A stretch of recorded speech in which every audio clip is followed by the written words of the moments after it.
Pamilya sa lalaki nga may stage 4 prostate cancer, ginareklamong SSS Bacolod Bangod sa ginapatihan, hindi pagbulig sa pagproseso sang pensyon sang himata nga nagamasakit. Ahensya nagpasalig nga aktuhan ang reklamo. Yaring balita nga aton gintutukan.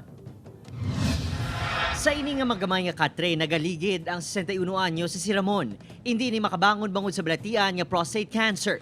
Bawod kulang sa kwartang pamilya, masami wala inisang inugbakal sang bulong, kag iban pa nga kinahanglanon. 61 anyo sa si Ramon, butangan nagasalig kuntani ang pamilya sini nga makakuha inisang pensyon sa SSS matapos makaobra bilang dishwasher sa isa ka food company sa Manila sadto.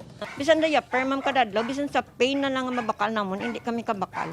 Apang, bangod sa sitwasyon, imposible kay Ramon nga makatindog pa. Gani ginayo ni May ang SSS nga siya ang mahikot sang papeles sang iya utod. Apang, reklamo ni May?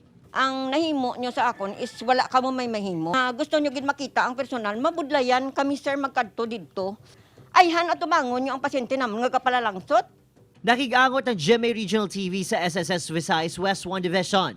Wala sila nagatubang sa kamera apang ilagin pasalig nga tutukan ang kaso ni Ramon. Posible man nga sila mismo ang magpadulong sa balay sang pamilya sa mansilingan agud maprosesong iya claims.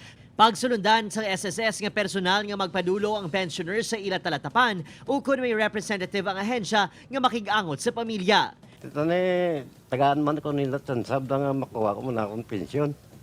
Nga te, nahulog-hulugan mo na. Alinsang 1980. Nagapanawagan man si Ramon sa iya mga abyan sa LGU nga buligan ini. Mekaniko ini nga nangin driver man sang anay kontraktor sang basura sa syudad.